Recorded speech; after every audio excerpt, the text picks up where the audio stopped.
reaksi kimia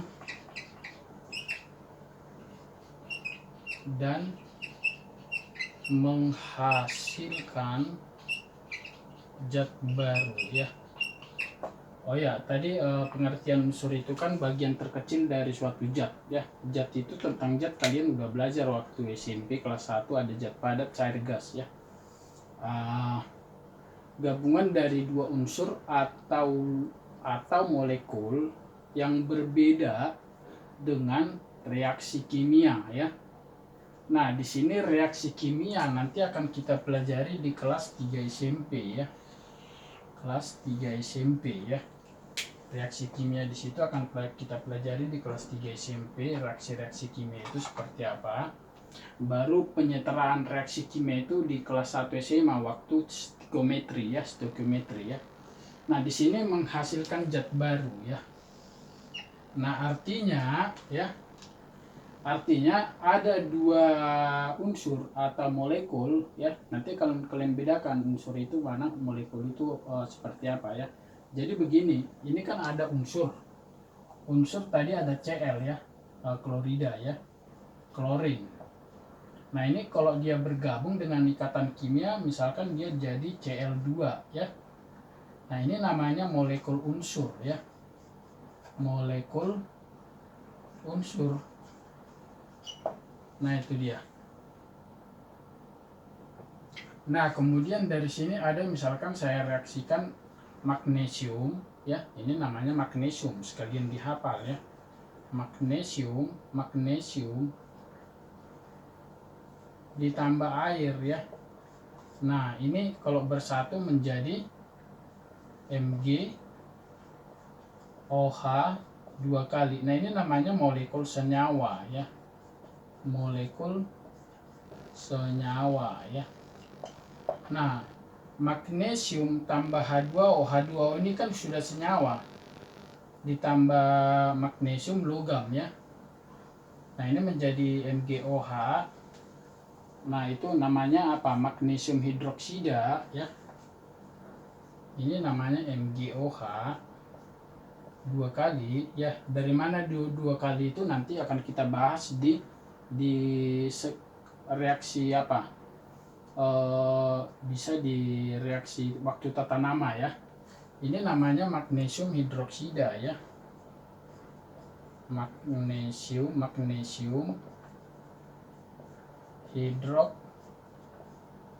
hidroksida ya.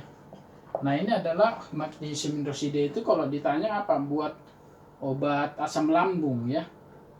Ini buat obat asam lambung itu harus sudah tahu juga ya, obat asam lambung ya. Jadi kalau ada asam lambung biasanya dikasih obat ini, obat mah. Nanti kalian baca itu, nanti di situ ada kandungannya ya. Nah, itu dia. Nah, jadi dari sini dapat kita simpulkan, jadi kalau dia berdiri sendiri seperti ini adalah unsur ya. Ini kalau udah dua unsur, dia sudah jadi senyawa. Ini senyawa ya. Senyawa ya. Ini unsur. Nah, unsur ini apa namanya? Logam. Karena itu tadi magnesium itu di golongan 2A ya. Nah, ini menghasilkan MgOH magnesium hidroksida. Nah, jadi kalau direaksikan misalkan H2 plus Cl2 ini menjadi HCl. Nah, ini molekul unsur menghasilkan asam klorida ya. Ini namanya asam klorida ya. Nah, ini senyawa. Ini namanya senyawa. Nah, dari situ jelas ini kan hidrogen ya. Namanya ini hidrogen. Ini klorida ya. Ini namanya klorida ya. Nah, ini kan unsur-unsur, dua unsur bersatu menjadi senyawa. Nanti kita samakan reaksinya pada saat di stoikiometri ya. Nah, di sini jelas dia dua unsur menjadi satu ya. Dan ini namanya hidrogen, ini namanya klorida, menghasilkan asam klorida. Jadi artinya dia menghasilkan zat baru, itulah senyawa ya. Nah, jadi kalian harus tahu juga membedakan unsur mana senyawa mana. Jadi pada umumnya unsur itu berdiri sendiri ya. Nah itu iya. Nah kalau dia jadi satu begini namanya molekul unsur. Nah kalau udah jadi begini dia senyawa ya. Nah HCl ini nanti direaksikan ya. Selanjutnya kalau kita reaksikan HCl plus MgOH dua kali ini menjadi MgCl2 ditambah H2O ya. Nah itu dia. Nah di sini ada senyawa ditambah senyawa menghasilkan senyawa lagi. Tapi dari sini ini tadi asam ya. Ini H2 ini basa. Ini menghasilkan MgCl ini adalah garam ya. Garam ditambah air ya. Nah, kalian harus tahu. Nah, jadi garam itu nanti akan kalian pelajari di kelas 3 SMP ya. Nah, ini saya kasih ini. Jadi di sini ada asam, ada basa. Asam itu adalah senyawa, basa itu adalah senyawa menghasilkan garam.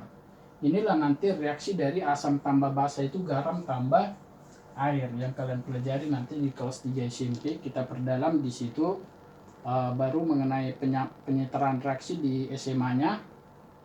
Nah, jadi dia nyambung ya. Nyambung. Jadi tadi saya itu kan harus tahu dulu ya, mana yang harus tahu ya. Jadi HCl, MgOH itu MgCl2 ya. Nah, itu garam. Jadi apa sih garam itu nanti akan kita bahas ya. Inilah dia dari senyawa ya. Jadi udah tahulah senyawa itu apa seperti apa. Kemudian nanti akan kita bahas mengenai campuran ya. Campuran nanti sedikit aja itu. Jadi ini dicatat dulu ya. Jadi nanti kelas 8 udah selesai nanti di campuran ya. Tinggal kalian mau meneruskan belajar apa enggak. Kalian harus hafal tadi nama-nama unsur yang tadi, mana non logam, mana logam ya. Sehingga nanti terbiasa untuk sampai ke SMA ikatan kimia dan lain-lain sebagainya ya. Tapi sebenarnya inti dari kimia itu di stoikiometri ya, hitungannya itu ya. Oke, ini dicatat dulu.